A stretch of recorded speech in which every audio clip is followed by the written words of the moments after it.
Alaitz Institutoko ikasle eta irakasleek bi ipuin berri aurkeztu dituzte, Mikroipuinak eta Daniel Kapitaina. Mikroipuinak liburua, mikroipuin bilduma jasotzen du, marrazkiz lagunduta daudenak. Bigarrena, Daniel Kapitaina du izena eta autismoa daukan ume baten historia kontatzen du. Ainhoa Erbitik idatzia eta Ainhoa Astrainek ilustratua izan da. Plaza Berrikook liburutegira hurbildu gara aurkezpenera. Ainhoa Erbiti eta Ainhoa Astrainekin proiektuaren inguruan solasteko aukera izan dugu. Haupa, Ainhoa Astrain eta Ainhoa Erbiti gara, 17 urte ditugu eta Alaitz ikastetxeko bigarren batxilergoko ikaslea gara. Ainhoaren bigarren liburua izan da eta nirea lehenengoa. Baina, esperientzia divertigarria izan da, bai.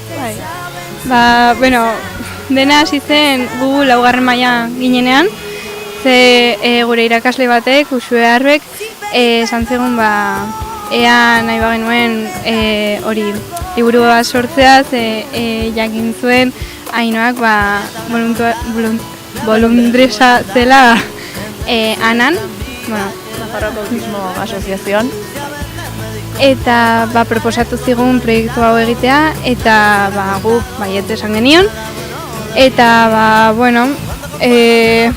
nahiko ongi eraman gara dena prestatzeko eta gauza horiek egiteko, pati orduan eta horretan egon gara prestatzen.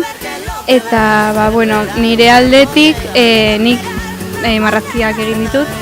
Eta esan beharra daukat, nahiko zaila izan zela, hori marrazkien zera hori aurrei erakusteko nolakoa zen trastornoa eta hori nahiko zaila izan zen hori erakusteko, baina azkenean nahiko harro nago nola geratu den hori emaitzarekin eta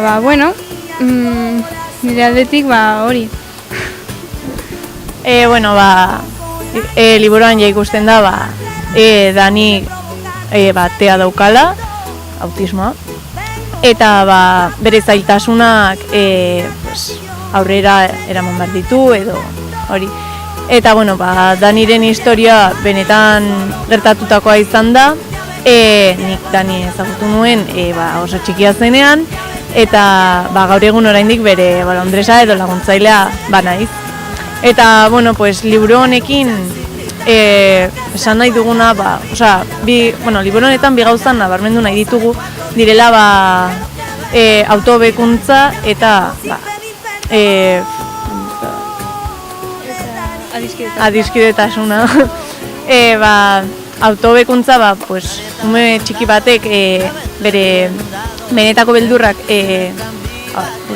gainditzea eta benetako gauzak, benetan gustatzea gero, gauza horiek oso autohobekuntza oso handia delako, eta adiskidetasuna bien artean adiskidetasun eta esteka, handia sortu delako, eta hori nabarmendu nahi genuen, benetako, ume normalak direla proiektu honek, gauza onasko ekartitzake, adibidez ondorio bat, jendeak adibidez kontzientzia daitekeela liburu honekin, umentzat den liburu batetik gauza garrantzitsuak atera daitezkelako, eta gauza onak, proiektu honen gauza onak, adibidez daiteke denbora gehiago eman dugula batera, gauza divertigarriak egin ditugula,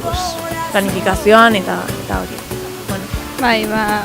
Nire partetik, ia dena egina eman zidan, berak dena idatzi zuen eta nik bakarrik marraztu egin behar izan nuen, baina egia da hori, denbora oso ona pasa dugula eta gainera aurrentzako liburu bat denez, hori aurrei erakutsi aldiegu zer nolako trastornoa den edo, eta ez izutzeko beste neske mutilen gandik bakarrik pixka bat desberdinak direlako.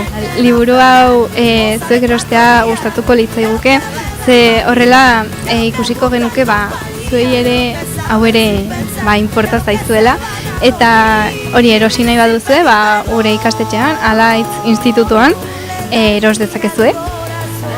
5 euro balio du, 5 euroietatik 4 liburua egitera badoaz, eta bestea Nafarroako Autismo Asoziaziora bidaltzen da, haiek nahi duten bezala inbertitu dezaten, eta proiektuetan edo liburu hau egiteko beste bat gauzetan.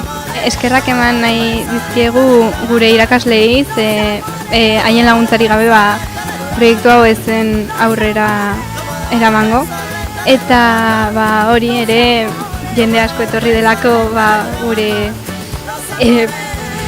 presentaziora, aurkezpenera, eta hori, mi esker. Mi esker.